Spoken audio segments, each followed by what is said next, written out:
Social media. What is social media?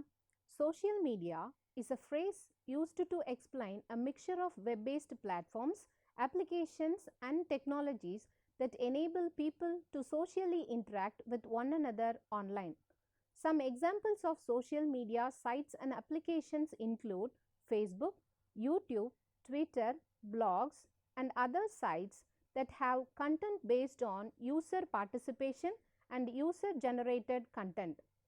It involves blogging and forums and any aspect of an interactive presence such as community based input, interaction, content sharing, and collaboration, which allows individuals the ability to engage in conversations with one another, often as a discussion over a particular blog post, news article, or event.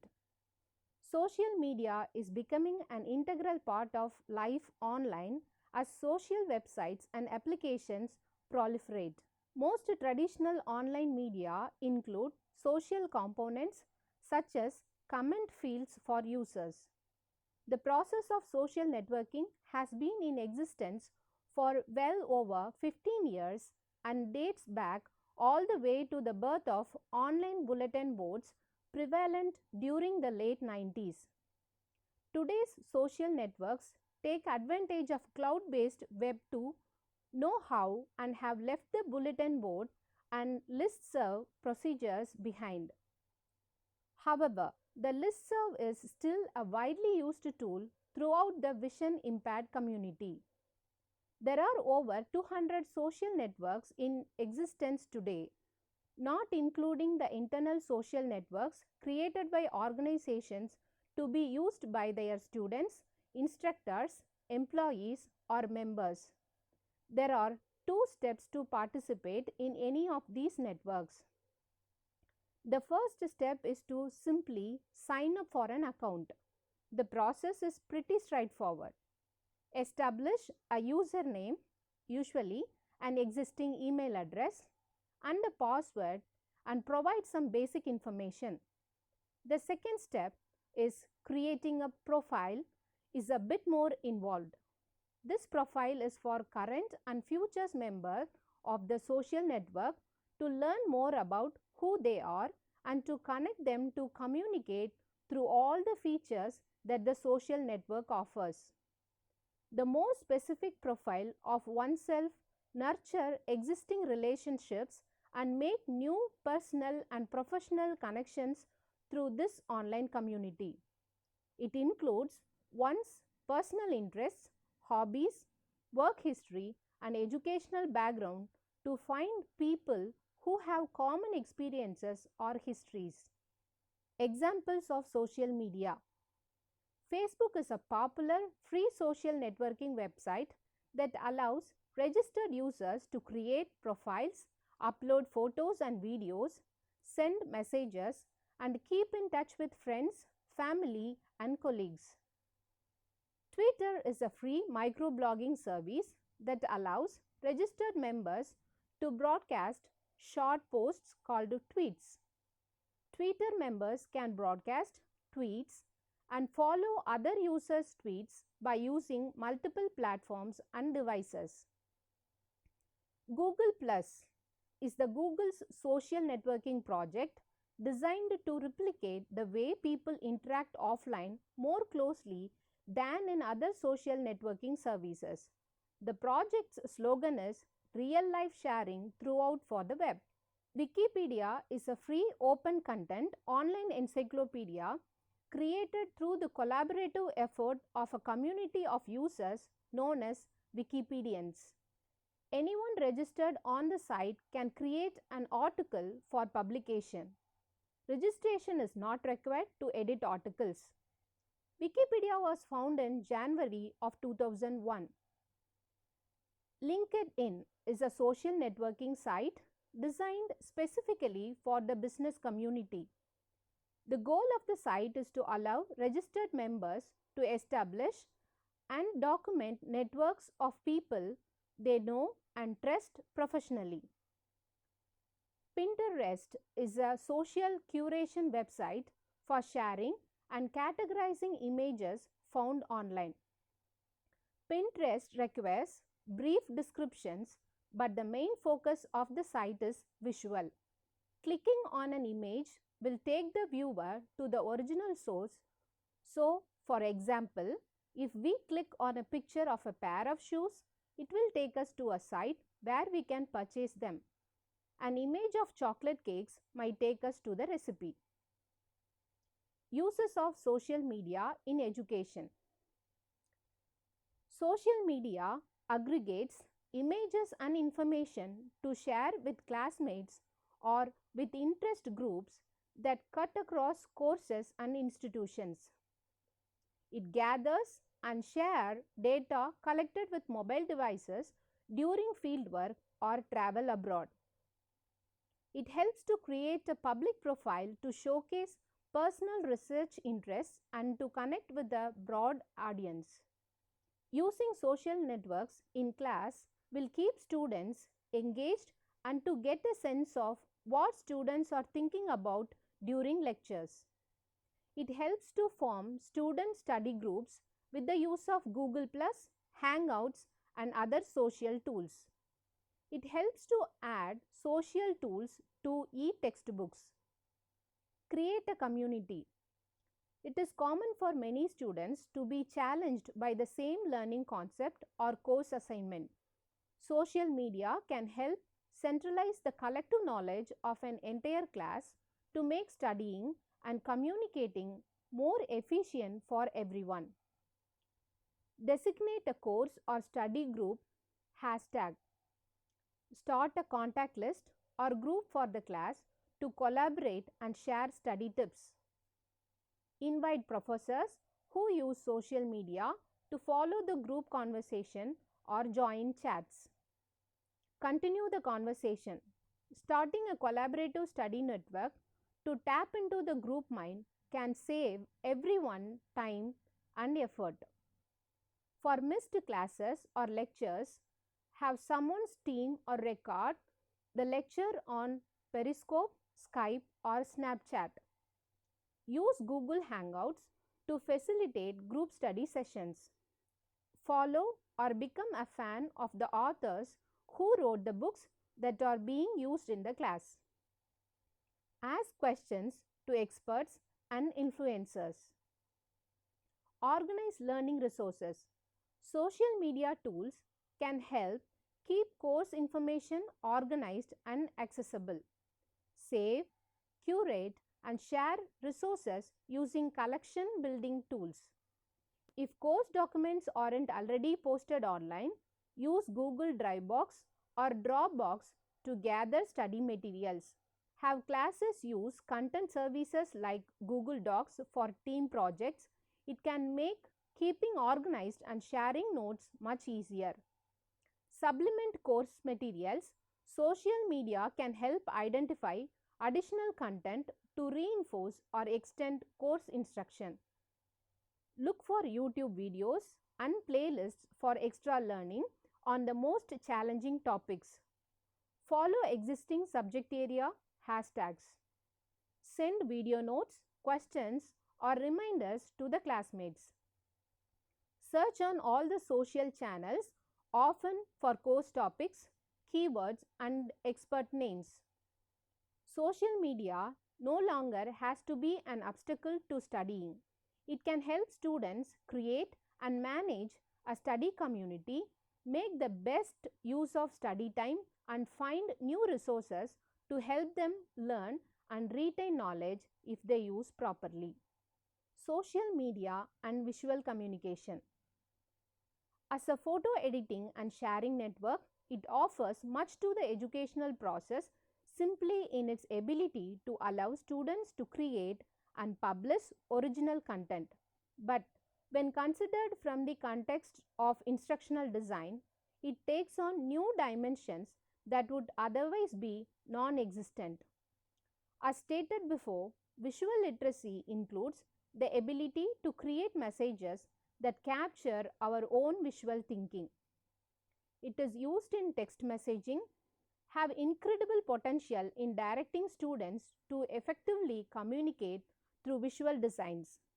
At the most basic level, People use it to illustrate their emotions through minute smiley faces and faces with tears.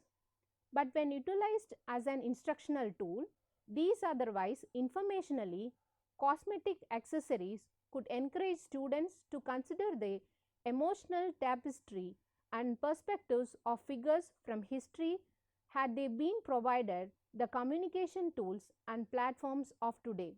Memes require analysis and application to share one's intended message with social stickiness, lending itself more to commentary on a given topic. Understanding what an image is saying requires mature linguistic and social dexterity. And while viewing and responding to memes requires one set of intellectual skills, creating them based on a current unit of study requires a skill set entirely different. Social media among visually impaired. Social media has helped bringing people of all backgrounds and interests together to form communities. While this type of connectivity can be life changing for people of all walks of life, it is especially useful for visually impaired individuals who are looking to connect with others going through similar experiences. Through the use of screen readers and internet accessibility options, the visually impaired are able to use many of the same social media sites that the sighted enjoy, not just to keep in touch with friends and family, but also to create awareness. Social media is also bringing together the parents of visually impaired children. For example, many parents of blind children have created blogs such as Leading the Blind to share their story with the world. Not only do such blogs help create awareness, but they also have become a support system for parents who are looking to connect with others that are learning to manage similar difficulties. The web is becoming more blind friendly by the day. For example, Audiobo is an audio focused social network that is focused on helping blind people connect with others through audio.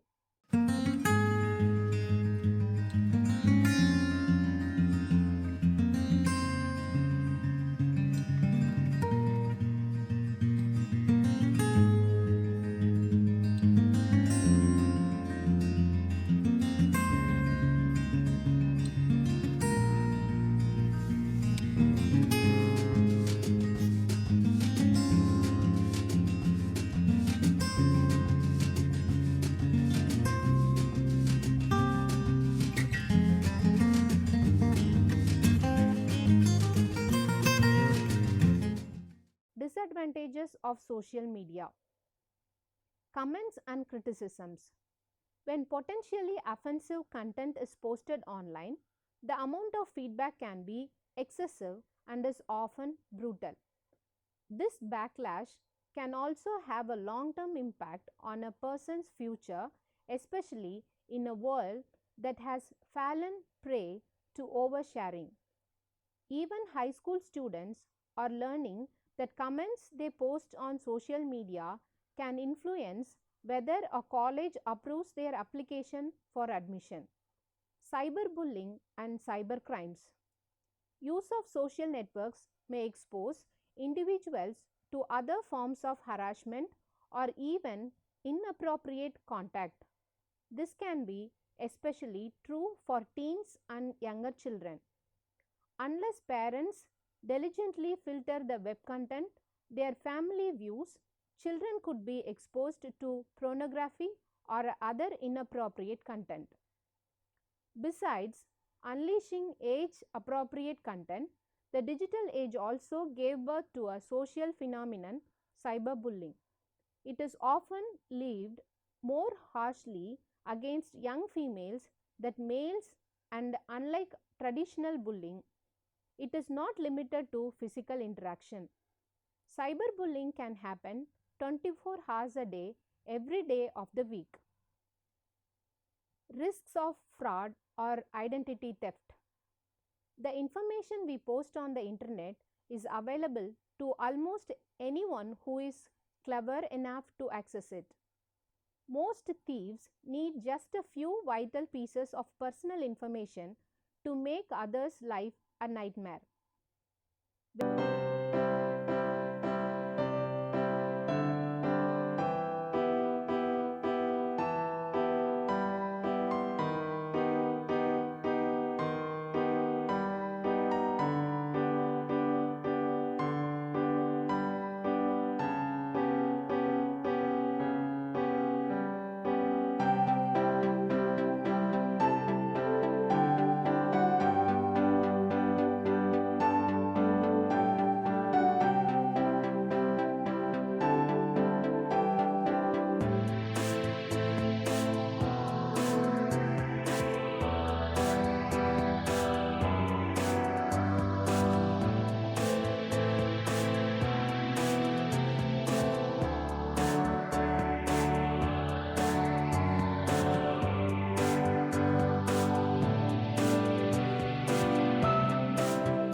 Waste of time. The Global Web Index poll shows that 28% of the time spent online is on social networks. With these type of numbers, some of the time spent on social media occurs at work. When these visits are for non-work related activity, it can cost companies money through lost productivity. A report on Forbes states that 89% of respondents admitted to waste time on social media while at work. Business attack of privacy. Social networking invites major corporations to invade the privacy and sell personal information. If Facebook and other social networking sites don't charge their members, however, how do they make so much money? They do it by selling the ability to specifically target advertisements. On social networking sites, the website isn't the product, the users are. These sites run algorithms that search for keywords, web browsing habits, and other data stored on the computer or social networking profile and provide with advertisements targeted specially to the user. Safe social networking. Do not share personal information such as phone number, resume, photo, and address. Check out the settings, configuration, and privacy sections to limit who and what groups can see various aspects of your personal information. Limit the work history details. Expand the details during the job hunting process and then cut back later. Avoid content on the site doesn't look like or sound like fake. Avoid replying to anonymous comments. Avoid accidentally updating your status when you are alone. Search your profile on Google and check out how the profile as others see it on social networking sites. Avoid accepting friend requests from unknown or anonymous persons. So far, we have discussed what is social media. Thank you.